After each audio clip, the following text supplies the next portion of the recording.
எல்லோருக்கும் வணக்கம். நான் லதா பேசுகிறேன். Welcome to Jakkamma channel. இன்னைக்கு நான் ரொம்ப சந்தோஷமாக இருக்கேன். ஏன் தெரியுங்களா?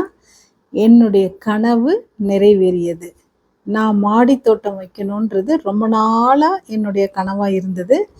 மை ட்ரீம் கம்ஸ் ட்ரூ அப்படிங்கிற மாதிரி என்னுடைய கனவு இப்போ முழுமையாக நிறைவேறிச்சுன்னு தான் நான் சொல்லணும். இப்போ நம்ம மாடி தோட்டத்தை எப்படி நான் அரேஞ்ச் பண்ணியிருக்கேன் அப்படிங்கிறத உங்ககிட்ட நான் சொல்ல போகிறேன். என்ட்ரன்ஸில் ஒரு புத்தா ஸ்டாச்சு வச்சுருக்கேன். அதுக்கு பக்கத்துலேயே லெஃப்ட் சைடு இந்த மாதிரி சின்ன சின்ன தொட்டிங்களெல்லாம் லைனாக வச்சுருக்கேன். இதில் கலர்ஃபுல்லான ஃப்ளவர்ஸ் எல்லாம் வச்சுருக்கேன். அதுக்கப்புறம் பார்த்திங்கன்னா நல்ல அடுக்கு மல்லி, வாசமான ஒரு பூ இருக்கட்டும்னு சொல்லி மல்லி செடி வச்சுருக்கேன். அதுக்கப்புறம் பார்த்திங்கன்னா நல்லா அந்த செவுறு ஓரமாக நல்ல கொஞ்சம் ஹெவியான பேக்ஸ் எல்லாம் லைனாக அடுக்கி வச்சுட்டேன். முன்னாடி பார்த்திங்கன்னா ரோஸ் செடியெல்லாம் வச்சுருக்கேன். இந்த சைடு ஃபுல்லாக ஃப்ளவர்ஸ் வச்சுருக்கேன். இது எல்லாமே ரோஸு, செம்பருத்தி, மல்லி, முல்லை அந்த மாதிரி செடிகள் தான் இருக்கும். ஸோ நான் ஒன்று சொல்லும்போது நீங்கள் அப்படியே வாட்ச் பண்ணிகிட்டே வாங்க. நிறைய உங்களுக்கு டிப்ஸ் எல்லாம் உங்களுக்கு கிடைக்கும். உங்களுடைய மாடி தோட்டம் அமைக்கும் பொழுது அதெல்லாம் உங்களுக்கு உபயோகமாக இருக்கும்னு நான் நினைக்கிறேன். இப்போ பாருங்கள், நம்ம மாடி தோட்டத்தை எப்பயுமே கொஞ்சம் நீட்டாக வச்சுக்கிட்டோம்னா நமக்கு பார்க்குறதுக்கு ஃப்ரெஷ்ஷாக இருக்கும், கண்ணுக்கு குளிர்ச்சியாக இருக்கும், எல்லா செடிகளுமே நமக்கு அழகாக தெரியும். இதே கொஞ்சம் குப்பையாக இருக்கிற மாதிரி இருந்ததுன்னா நமக்கு செடிங்களை நல்லா இருந்தால் கூட பார்க்கும்போதே நமக்கு ஒரு சலுப்பாக இருக்கும். இப்போ பாருங்கள், நம்ம செடிகள் எல்லாமே டெய்லி தண்ணி விட்டுட்டு இப்படி பார்க்கும்போது அவ்வளோ அழகாக இருக்கும். நம்மளை பார்த்து சிரிக்கிற மாதிரி இருக்குன்னு வைங்களேன். நான் அந்த மாதிரி தான், ஒரு குழந்தை மாதிரி தான் நான் பார்த்துப்பேன். அதை தொட்டு தொட்டு ஒரு செடியும் நான் அப்படியே வருடி கொடுக்கும் பொழுது அது என்னை பார்த்து அழகாக சிரிக்கிற மாதிரி நான் ஃபீல் பண்ணுவேன். இங்கே பாருங்கள், ஒரு லீவ்ஸுமே எந்த பூச்சி தாக்குதலும் இல்லாமல் எவ்வளோ ஃப்ரெஷ்ஷாக இருக்குது பாருங்கள். லீவ்ஸ்லாம் பாருங்கள் எப்படி இருக்குன்னு. இப்போ என்ன பண்ணிட்டேன், இந்த ஓரம் ஃபுல்லாக நான் ரோஸ் செடி வச்சுட்டேன். ஓகேங்களா? கொஞ்சம் நடக்கிறதுக்கு இடம் விட்டுட்டு வச்சுருக்கேன். இப்போது என்கிட்ட பழைய ஜிஐ பைப்புங்கள்லாம் ஒரு 4-5 இருந்துச்சுங்க. அதெல்லாம் இந்த மாதிரி ஒரு ரேக் மாதிரி, ஸ்டாண்டு மாதிரி அடித்து அப்படியே செவுத்தில் ஃபிட் பண்ணிட்டேன். இந்த கொடியை அதில் ஏற்றி விட்டுறலான்னு சொல்லிட்டு. வெத்தலை கொடி இருக்குது, ப்ளஸ் அது ஒரு எல்லோ கலர் ஃப்ளவர் பூக்கிற மாதிரி ஒரு கொடி வாங்கியிருக்கேன். ரெண்டையுமே இந்த கம்பியில் ஏற்றி விட்டுருவேன். அப்புறம் பார்த்தீங்கன்னா முன்னாடி அந்த பேராஃபிட் வால் மேலே ஒரு 10 வகை டேபிள் ரோஸ் வாங்கியிருக்கேங்க. லைனாக வச்சுருக்கேன் பாருங்கள் தொட்டியில். ஸோ என்ட்ரன்ஸில் கீழே இருந்து பார்க்கும்போதே ரொம்ப அழகாக இருக்கும். இப்போ தான் வச்சுருக்கேன். அதுக்கப்புறம் பார்த்திங்கன்னா நடுவில் ஏரியா, அந்த ஏரியாவில் ஒரு 15 பேகு, 15 இன்ச் பேகு தான் நான் வாங்கியிருக்கேன் மேக்ஸிமம் ரோஸ்க்கு. ஏன்னா என்னோடது எல்லாமே பழைய செடிங்கிறதுனால நல்ல பெரிய பெரிய தண்டாக இருக்கும், பெருசாக இருக்கும். அப்புறம் பார்த்திங்கன்னா நான் ஈவினிங் டைமில் வாக்கிங் போவேன். ஸோ அதுக்காக வேண்டி நடக்கிறதுக்கு ஒரு இடம் விட்டு ஒரு ஓரமாக அப்படியே 2 ரேக் 3 ரேக் அந்த மாதிரி வச்சு அடுக்கி வச்சுட்டேன். இப்போ பார்த்திங்கன்னா ஃபஸ்ட்டு சைடில் ஒரு ரேக்கு, டபுள் ரேக் மாதிரி இரும்பில் செஞ்சு வச்சுட்டேன். அதுக்கு முன்னாடி ஒரு லைன் மாதிரி ஒரு 5-6 தொட்டி வச்சுருக்கேன். ஸோ அப்போ 3 ரேக் ஆகிடுது நமக்கு. பாருங்கள், ஒரு செடியுமே எவ்வளோ ஃப்ரெஷ்ஷாக இருக்குது பாருங்கள். துளிரெல்லாம் நல்லா நம்ம ரோஸ் பெஸ்டி கொடுக்கும் பொழுது அருமையான துளிர் எடுக்கும். இந்த மாதிரி நிறைய பேர் வீடியோ அனுப்பிச்சிருக்கீங்க. எனக்கு ரொம்ப ஹாப்பியாக இருக்குது. எல்லார் வீட்லேயும் இதே மாதிரி துளிர் வந்திருக்கிறத பார்க்கும் பொழுது எனக்கு நிஜமாகவே ரொம்ப ஹாப்பியாக இருக்குது. நான் சொல்கிற டிப்ஸ்லாம் எல்லாருமே கரெக்டாக ஃபாலோ பண்ணுறீங்கன்னு நினைக்கிறேன். அதனால தான் உங்களுக்கும் இதே ரிசல்ட் கிடைக்கிது. முதல்ல மாடியில் நம்ம செடி வைக்கிறதுக்கு முன்னாடி தரையெல்லாம் வெடிப்பு இல்லாமல் முதல்ல ஒரு பெயிண்ட் பண்ணிவிடுங்க. நல்லா அந்த பேஸ்டெல்லாம் போட்டு வெடிப்பெல்லாம் அடைச்சி விட்டு நல்லா நீட்டாக பெயிண்ட் பண்ணிவிடுங்க. பண்ணிவிட்டு ரேக்ஸ் ரெடி பண்ணிக்கோங்க. அதில் நம்ம அழகாக அப்படியே 1 by 1 நம்ம அடுக்கி வைக்கும் பொழுது செடிகள் பார்க்குறதுக்கு ரொம்ப நல்லாயிருக்கும். நமக்கு தண்ணி கொடுக்கறதுக்கும் வசதியாக இருக்கும், உரம் கொடுக்கறதுக்கும் வசதியாக இருக்கும். அந்த மாதிரி பிளான் பண்ணிக்கோங்க. செடிகளில் எப்பயுமே களை செடிகள்லாம் வளர விடாதீங்க. இருந்ததுன்னா எல்லாம் ரிமூவ் பண்ணிவிடுங்க. பாருங்கள், அப்போ தான் இந்த மாதிரி நம்ம பிளான் பண்ணி வைக்கிற செடி இந்த மாதிரி அழகாக வளரும். களை செடிகள்லாம் இருந்ததுன்னா அது நம்ம கொடுக்குற உரத்தினுடைய சத்துக்கள் முழுவதும் எடுத்துக்கும். நமக்கு ப்ராப்பராக நம்ம எந்த செடி வைக்கிறோமோ அந்த செடி வளராமல் போயிடும். பாருங்கள், நம்மளோட தொட்டியில் ஒரு தொட்டியில் கூட களை செடிகள் இருக்காது. இந்த மாதிரி நீட்டாக நீங்களுமே ஃபாலோ பண்ணி கரெக்டாக கொண்டு வந்தீங்கன்னா உங்கள் மாடி தோட்டமும் இதே மாதிரி பார்க்குறதுக்கு ரொம்ப அழகாக இருக்கும். ஸோ நான் ஒவ்வொரு இடத்துலையுமே நான் நடந்து போகிற மாதிரி கேப் விட்டு தான் வச்சுருக்கேன். ஏன்னா அப்போ தான் நமக்கு கூட்டி பெருக்கி சுத்தம் பண்ணுறதுக்கெல்லாம் ரொம்ப ஈஸியாக இருக்கும். ப்ளஸ் நான் வாக்கிங் போவேன்னு சொன்னேன் பார்த்தீங்களா, அதுக்கும் எனக்கு நல்லா வசதியாக இருக்கும்னு வைங்களேன். இப்போது இந்த பகுதியில் வந்து இன்னும் கொஞ்சம் பேலன்ஸ் இருக்க கம்பிங்களை எல்லாம் இந்த இடத்துல நான் வச்சு அப்படியே மறுபடியும் இனி ஒரு ரேக் மாதிரி அப்படியே ஸ்டாண்டு மாதிரி அடித்து ஸ்க்ரூ போட்டு டைட் பண்ணி விட்டுட்டோம். இங்கே பாருங்கள், இதுதான் அது. இதில் வந்து இந்த வெர்டிக்கல் ஹேங்கிங் பிளான்ட் எல்லாம் கூட நம்ம மாட்டிக்கலாம். அதுவும் பிளான் பண்ணி வச்சுருக்கேன். ஸோ இதுலேயுமே ஒரு கொடி ஏற்றி விடுற மாதிரி ஒரு 4 செடி ஒரே செடி நட்டுருக்கேன். ஒரு 15x15 பேக்கில் நட்டு வச்சுருக்கேன். ஸோ இப்போ பார்க்குறதுக்கு பாருங்கள், ஒரு பாதி இந்த வியூவில் தான் இருக்கும். பார்த்தீங்களா? இதில் நான் வந்து ஒரு டேபிள் சேர் போட்டிருக்கேன். ஒரு டிஸ்பிளேக்காக வேண்டி ஃப்ளவர்ஸ் எல்லாம் நம்ம வைக்கிறோம், பிடிக்கிறோம், ஒரு ஷூட் பண்ணுறோம் அப்படின்னா எனக்கு ஒரு டேபிள் மாதிரி வேணும்னு சொல்லி அதை பிளான் பண்ணி நாங்கள் வச்சுருக்கேன். அப்புறம் முக்கியமான ஏரியா என்னுடைய துளசி செடிகள், சாமந்தி செடிகள் எல்லாம் இந்த ஏரியாவில் வச்சுருக்கேன், கவர் பண்ணி வச்சுருக்கேன். அப்புறம் இந்த த்ரூ நெட்டு வந்து கிட்டத்தட்ட 65 அடி இருக்குங்க.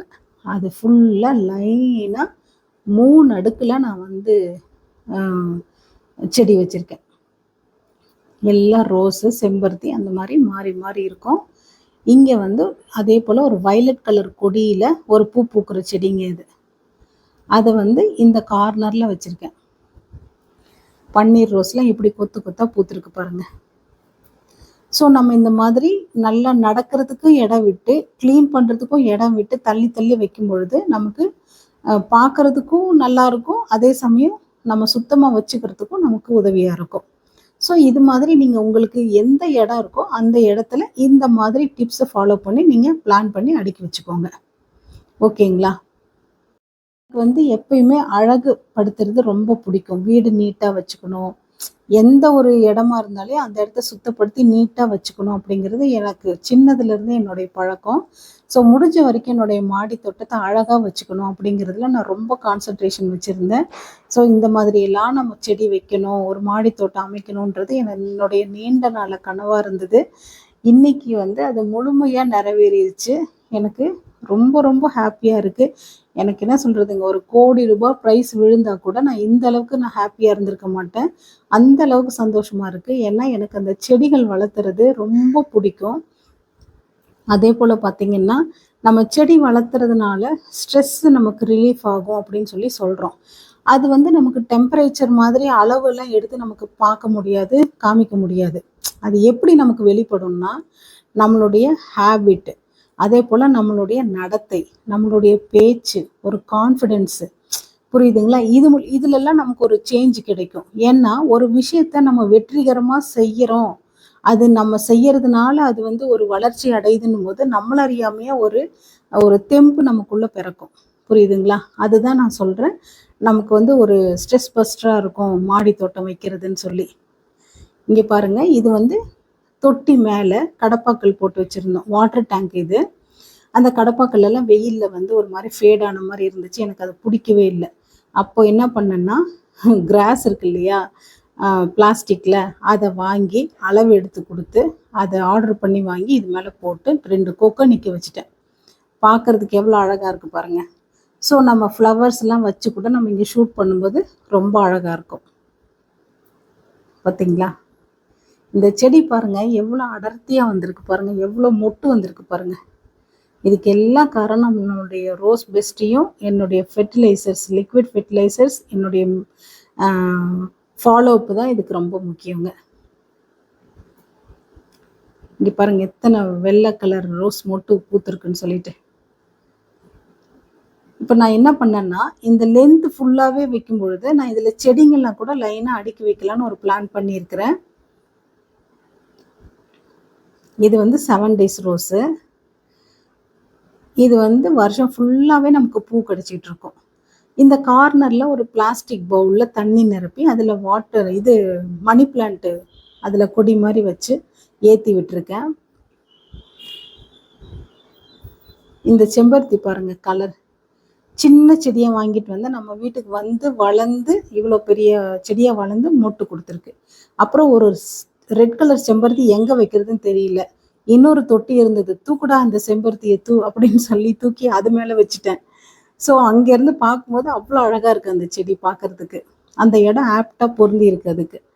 இப்போது இந்த சைடு ஃபுல்லாக வெஜிடபிள்ஸ். எங்களுக்கு கத்திரிக்காய் ரொம்ப பிடிக்கும். அதனால கொஞ்சம் பூச்சி வந்த மாதிரி இருந்தது. அந்த மாதிரி சமயத்தில் நீங்கள் இப்படி கட் பண்ணிவிடுங்க. பாருங்கள், ஒரு அடி மாதிரி விட்டுட்டு இப்படி கட் பண்ணி விட்டுட்டிங்கன்னா அதுலேருந்து துளுத்து வரும். இது மிளகா நாற்று போட்டு வச்சுருக்கேன். பாருங்கள், இந்த ஏரியா ஃபுல்லாக கத்திரிக்காய், தக்காளி, வெண்டைக்காய், பச்சை மிளகா, அப்புறம் கொத்தவரங்காய் இதெல்லாம் தான் இருக்குது. இதெல்லாம் ஹேங்கிங் பிளான்ட்டுக்கு பிளான் பண்ணி எல்லாம் மண் கலவை ரப்பி வச்சுருக்கேன். இது பாருங்கள், அன்றைக்கி மல்லிகைப்பூ செடி உங்களுக்கு கட் பண்ணி காமிச்சோம் பார்த்தீங்களா, அந்த செடி. பாருங்கள், இந்த ஏரியா ஃபுல்லாக வெஜிடபிள்ஸு. இந்த பேரஃபட் வாலில் நான் அழகாக சின்ன சின்ன தொட்டிங்களாக ஒரே மாதிரி இருக்கட்டும்னு சொல்லி அடுக்கி வச்சுருக்கேன். இதெல்லாம் இப்போ காமிக்கிறேனே, இது அப்படியே பர்மனெண்ட்டாக இருக்கும்னு நினைக்காதீங்க. ஒரு வாரம் தான் இப்படி இருக்கும். அப்புறம் மறுபடியும் மாற்றி மாற்றி மாற்றி வைப்பேன். ஏன்னா எந்த இடம் அதுக்கு சூட் ஆகுதுன்னு நான் பார்த்து கரெக்டாக மாற்றி வச்சு எனக்கா ஒரு திருப்தி வந்தால் தான் விடுவேன். இப்போ பாருங்கள், இந்த புத்தா இருந்தது இல்லையா, அதுக்கு பேக் சைடு இந்த டேபிள் ரோஸ் ஐட்டம்ஸ் எல்லாத்தையும் இந்த இடத்துல நான் செட் பண்ணி வச்சுருக்கேன். எல்லா கலர் டேபிள் ரோஸுமே இதில் இருக்குது. 10 மணி பூன்னு சொல்லுவாங்க. இது கரெக்டாக 9 மணிக்கு பூத்துரும். இப்போ இது எது மேலே வச்சுருக்கேன்னா, அந்த படிக்கட்டுக்கு மேலே கொஞ்சம் கேப் இருக்கும் இல்லையா, ஒரு 5-6 கடப்பாக்கல்ல வாங்கி படுக்க வச்சு அது மேலே இந்த தொட்டிங்களெல்லாம் ஏற்றிட்டேன்னு வைங்களேன். அப்போ ஒரு ஸ்டாண்டு திட்டு மாதிரி கிடச்சிருச்சு. இது வந்து ஸ்வீட் லெமனுங்க. எவ்வளோ காய் காய்ச்சிருக்கு பாருங்கள். என்னோட கிராண்ட்சனுக்கு வந்து ரொம்ப பிடிக்கும் இந்த ஸ்வீட் லெமனு. அதனால் அவனுக்காக வேண்டி தான் இந்த செடியை நான் வாங்கி வச்சு வளர்த்துக்கிட்டு இருக்கேன். இதை பறித்து அவர் ஜூஸ் போட்டு குடிப்பார். இது பாருங்கள், கற்றாழையெல்லாம் ஒரு ஓரமாக கொண்டு வந்துட்டேன். முதல்ல என்ட்ரன்ஸில் இந்த சைடு இருந்தது, இப்போ ஒரு கார்னரில் கொண்டு வந்துட்டேன். இது மருதாணி செடி. அதில் பூவே பூத்துருச்சு பாருங்கள். ஏதோ நல்லா வாசமாக இருக்குது ஈவினிங் டைமில். அப்புறம் ஒரு சப்ஸ்கிரைபர் கேட்டிருந்தாங்க, உங்களுடைய மாதுளம்பழம் செடியெல்லாம் காமிங்க சிஸ்டர்னு சொல்லி. பார்த்துக்கோங்க, நம்மளுடைய மாதுளம்பழம் செடி இங்கே 4 செடி தான் இருக்குது. ஒரு லைன் ஃபுல்லாக ஒரு 6-7 செடி வச்சுருப்பேன் நான். ஸோ கிட்டத்தட்ட 12 செடிக்கு மேலே இருக்குது. இதுதான் நம்மளுடைய டோட்டல் ஃபுல் வியூங்க.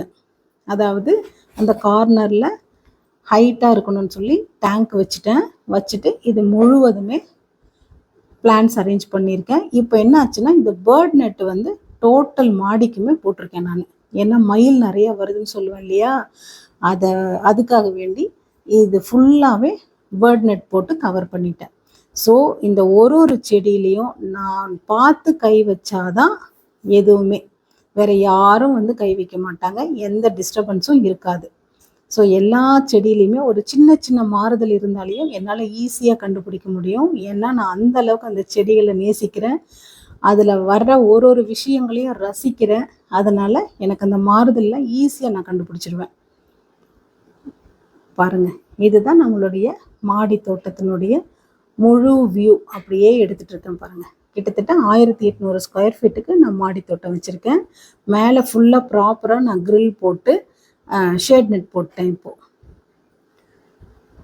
இப்போ இதில் அந்த ஹேங்கிங் பிளான்ட் எல்லாம் மாட்டி விட்டோம்னா இன்னும் வேறு லெவலில் இருக்கும். இன்னும் நிறைய ஐடியாஸ் வச்சுட்டே இருக்கேன். பார்க்கலாம், ஒன்று நான் இம்ப்ளிமெண்ட் பண்ணும்போது கண்டிப்பாக உங்களுக்கு நான் காமிப்பேன். ஸோ நம்மளுடைய தோட்டம் எப்பயுமே நீட் அண்ட் க்ளீனாக இருக்கும். குப்பைகள் எல்லாம் எதுவுமே கீழே இருக்காது. எல்லா இடத்துலையும் ஒரு 10 இடத்துல குட்டி குட்டி பேஸ்கெட் வச்சுருக்கேன். அப்பப்போ அங்கே பக்கத்தில் இருக்க அந்த சரௌண்டிங்ஸில் இருக்க செடியெல்லாம் நான் எடுக்கும் பொழுது எல்லாம் அந்த பேஸ்கெட்டில் போட்டு மொத்தமாக கொண்டு போய் ஒரு பேக்கில் கலெக்ட் பண்ணி போட்டுருவேன். அந்த மாதிரி நீங்களுமே பிளான் பண்ணி நீங்கள் வைங்க. சின்ன இடமா இருந்தால் கூட போதும், அந்த இடத்த சுத்தமாக வச்சுக்கோங்க, நீட்டாக வச்சுக்கோங்க. அப்போது தோட்டம் பார்க்கறதுக்கு ரொம்ப அழகாக இருக்கும். ஓகேங்க, உங்கள் எல்லாருக்கும் என்னோட மாடி தோட்டம் பிடிச்சிருக்குன்னு நினைக்கிறேன். பிடிச்சிருந்தா லைக் பண்ணுங்கள், ஷேர் பண்ணுங்கள், கமெண்ட் பண்ணுங்கள், மறக்காமல் சப்ஸ்கிரைப் பண்ணுங்கள்.